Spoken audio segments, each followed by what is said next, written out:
So, excuse me.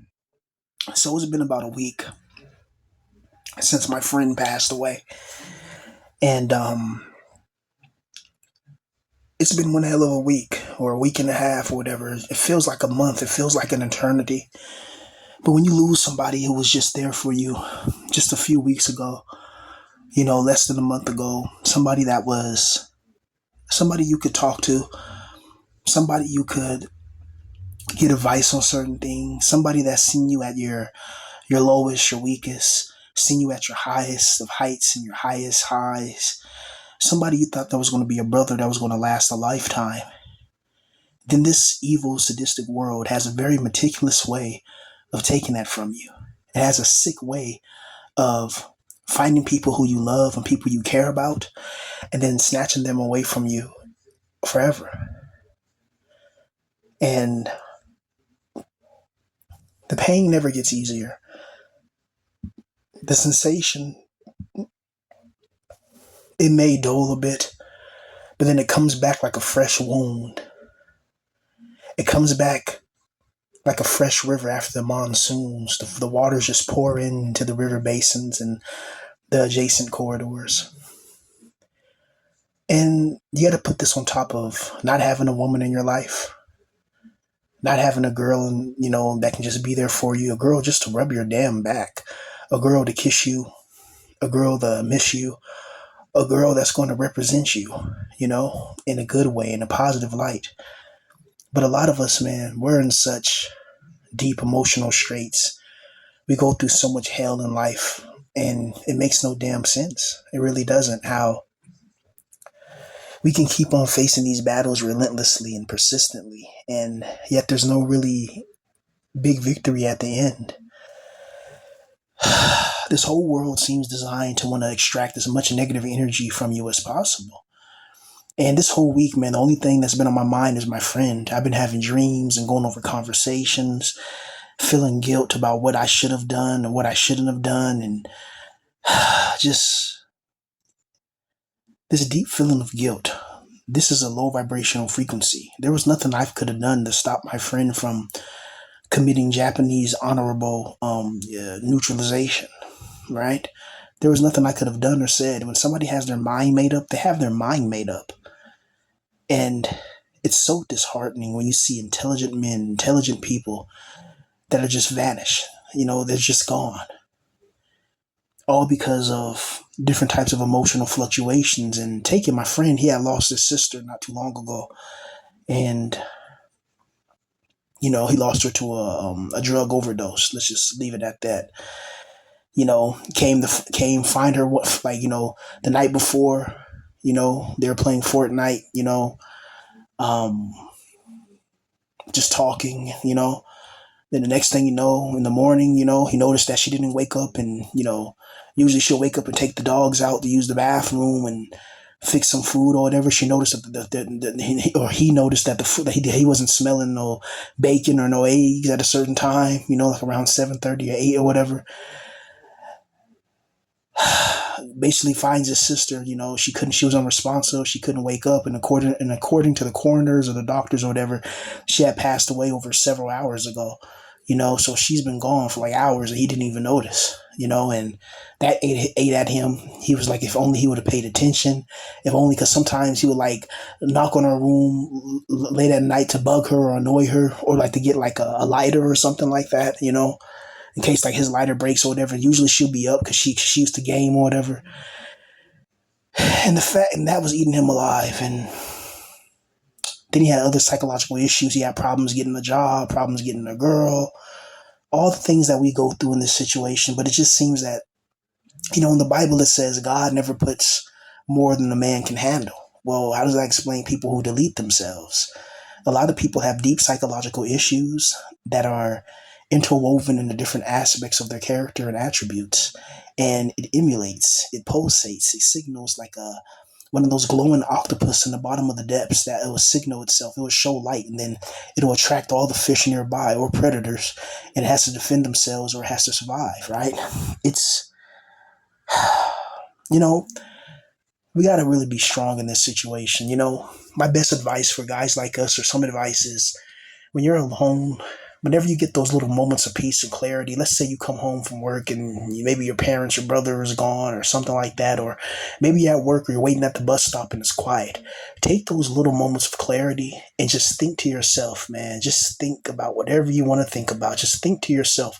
We all need those moments where we kind of just, like, time never stops. Time keeps going on, whether we're here or not. Time's going to always go on because that's the demiurge, but while we're here, and if we have any type of peace or clarity, just try to meditate. I don't mean meditate, thinking of some heebie-jeebies or whatever, but just close your eyes and really visualize just anything. I don't care. Just cope. Basically, what I'm saying is cope. Just find peace and quiet and cope. I'm not going to sit there and tell you, visualize your life and it's going to be. It's not how this world works. You can visualize everything and you'll still fail because the God of this world decides who gets blessed with wealth and who gets blessed with poverty, or cursed with. He decides who gets blessed with wealth and who gets cursed with poverty. It's not your fault that you failed, man. Stop believing that crap. Oh, it's your fault. No, it's not. How is it my fault when I'm not an all-powerful God and an all-powerful being? How can the God judge me after I die and pass away? You're going to sit there and try to judge me, my life, my choices, when your fucking ass didn't give me the full spectrum of choices to actually accomplish my goals, dreams, and ambitions? How can I accomplish that when I'm limited? Right? My skin color configuration is a limitation and integration to this evil nation. So that right there starts it off and sparks it off. So how the hell are you going to tell me that this world is a fair and just place where people like me get screwed over all the time? And we have been getting screwed over for a very long time, for years. I've been getting screwed by the demiurge for decades. It's not new to me. All these bad events happening in my life, it's not new to me. I always had bad events in my life. I've had things going on in my life that most people would have ended themselves over. Right? There has to be some type of admiration from me, at least from that aspect. Right? Like, damn, this guy's strong. They tried to break him, but he just came back stronger. Wow. That's not resilience. I don't know what is. Even Julius Caesar knows a good enemy, right? Even if you don't like me, which is, I don't know why you're listening to this video, because it's like, why do you listen to my video if you don't like me? It makes no fucking sense. Get the hell out of here. You're not wanted. If you don't like me, you're not wanted here. I don't want you listening to me. I don't want you to be involved with me anyway. I'm going to start having spirit protection magic. I got to start protecting myself spiritually from these evil demons and parasites. Right? But my friend, though, and my family, it's really, and somebody, I don't know, never mind. So guys, just understand this. Make sure you create a mental barrier from yourself in this world. Make sure you think of something, even if it's impossible, even if you know you can never be it. Just take 5 minutes and just think of something good for yourself. I know it's hard because it's hard for me to do that. It's hard for me to take my own advice because there's times where I'm feeling like crap, and just sitting there and looking into the walls and thinking of something happy ain't going to change a damn thing, at all. So I suggest do this if you got some kush with you. Take a bowl hit. You got some drink with you. Something like that. It could put your mind at ease.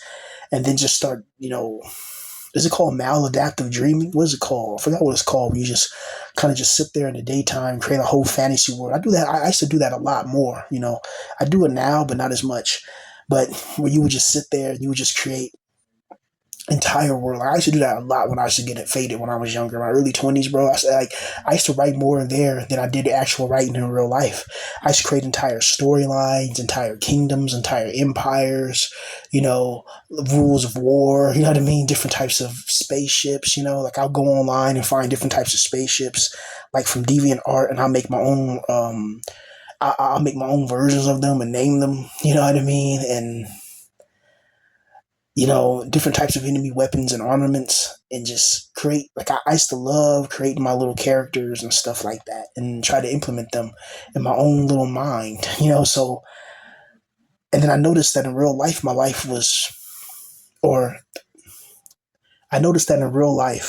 it doesn't really reflect what you believe in your mind, right?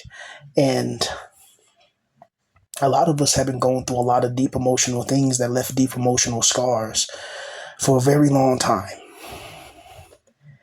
And it really seems like it will never end. It really seems like we were put on this earth to be cursed and to be destroyed and trapped in this vicious, sadistic, twisted void, you know? It's brutal. Hold on, give me 1 second. Give me a quick second, real quick. Hold up.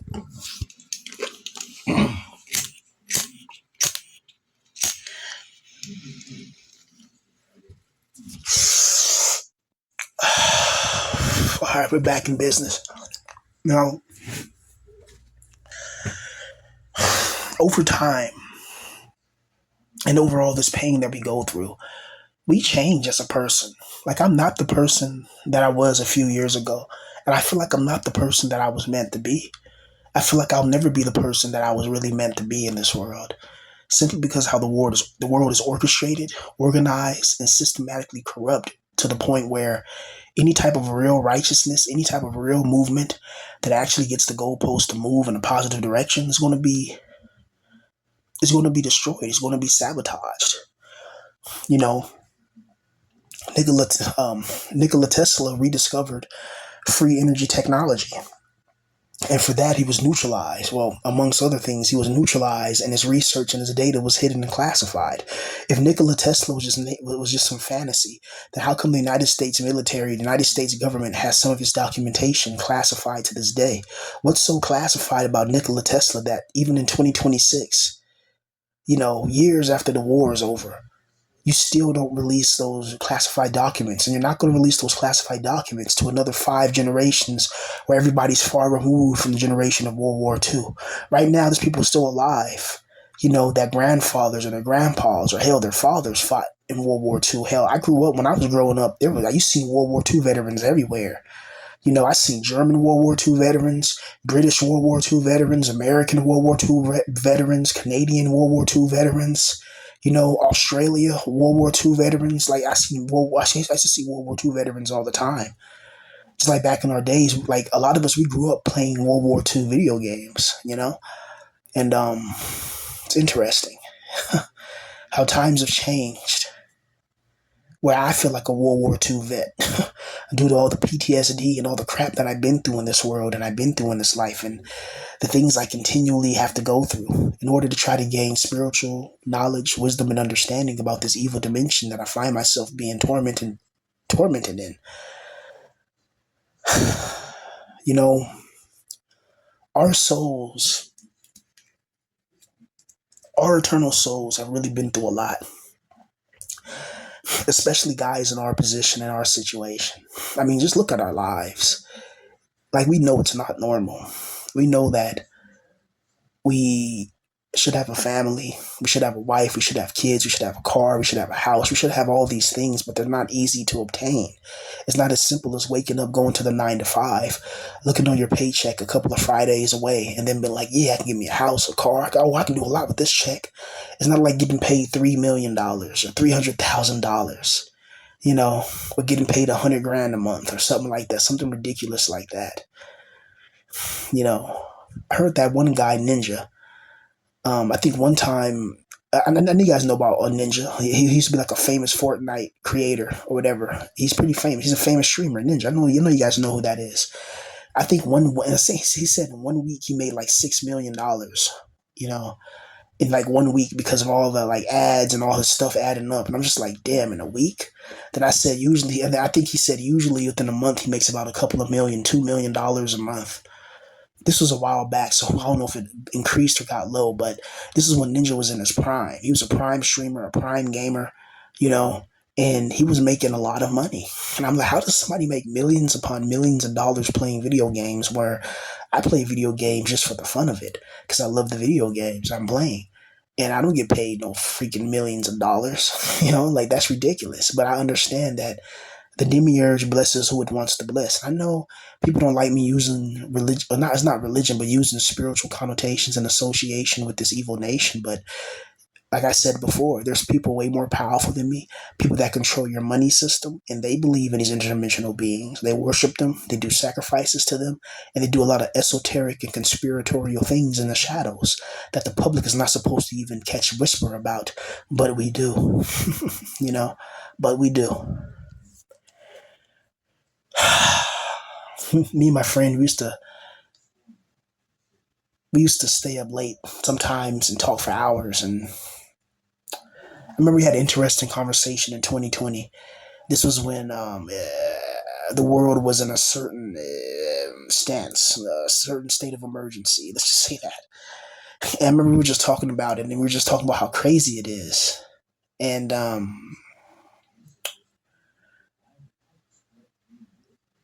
how everybody was just following the system without questioning it, without having any, and then not getting any answers. Because at first it was supposed to be one little thing, and then they required this and required that and required that, and then you couldn't go here, you couldn't go to this restaurant. Hell, there were certain dispensaries where you couldn't even order online THC without wearing something to cover up, so you couldn't even barely breathe. You know what I mean? And that was implemented and integrated everywhere. Airports, train stations, certain bus stops that I've seen, they had signs out, and it was like a dystopian, dictatorial, authoritarian place. It seemed like some crap in the Hunger Games, and this was going on everywhere around the world. And me and my friend would have these long discussions and conversations about life and about what this means, about human ingenuity, about the spirit, about the soul. He was one of the few people in the world that I could talk and be truly open with.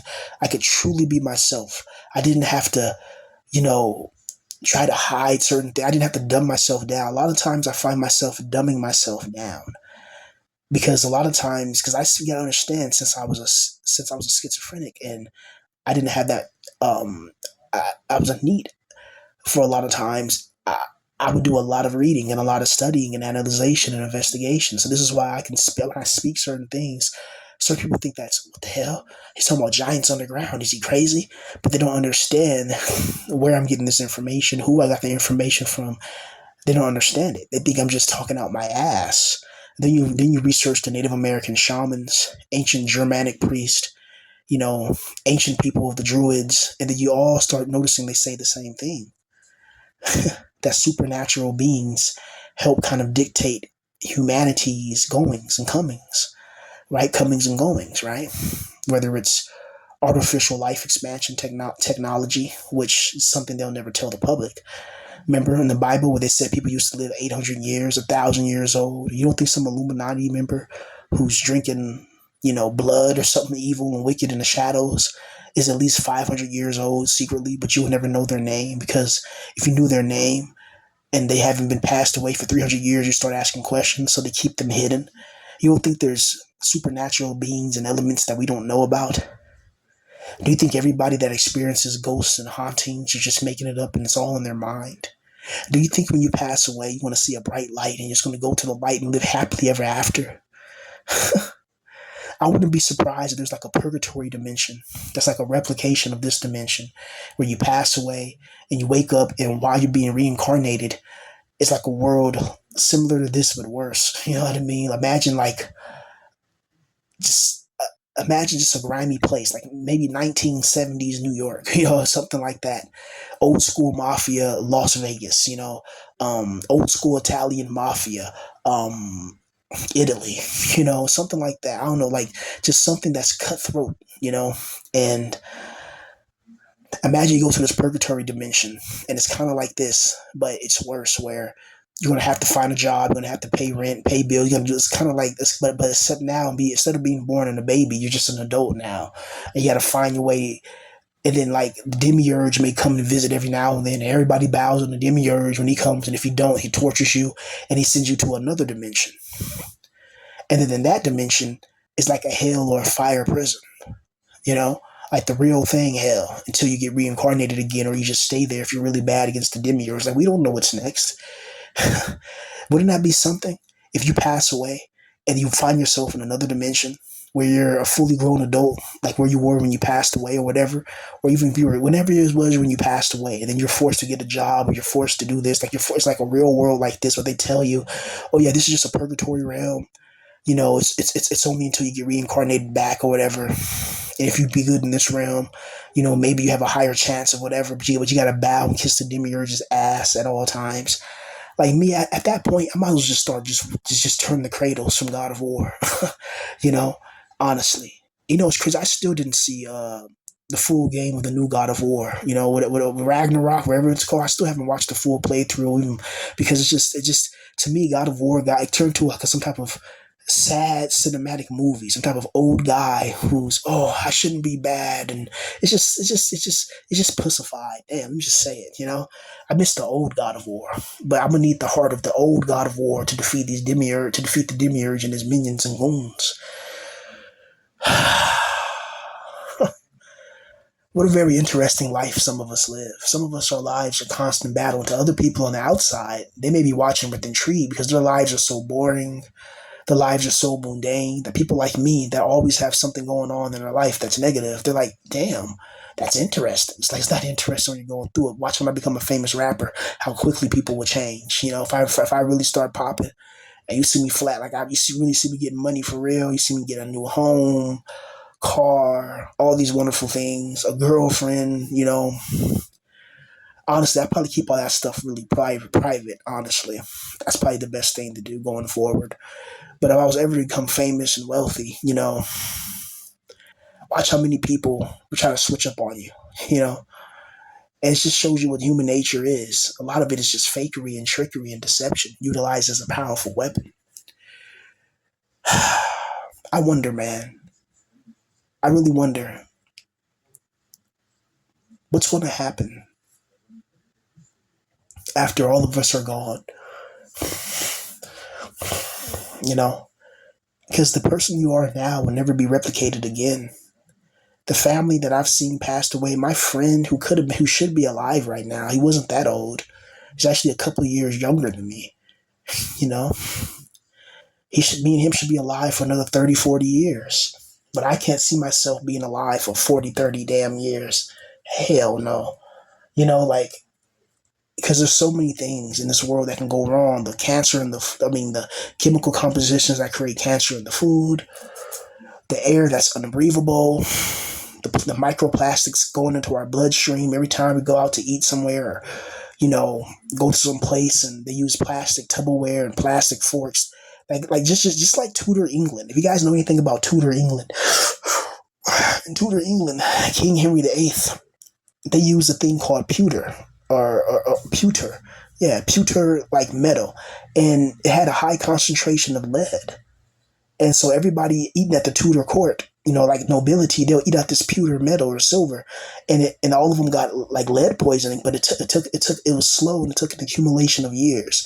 This was like people were saying this is responsible for some of King Henry VIII's outbursts. If you know anything about King Henry VIII, he had a healthy appetite and an even healthier anger. He would just go into outbursts, have people eliminated on the spot, yell and scream. Like he was an English monarch, an English king that wasn't to be trifled with, point blank period. And for his whole life, he was eating out of pewter silver.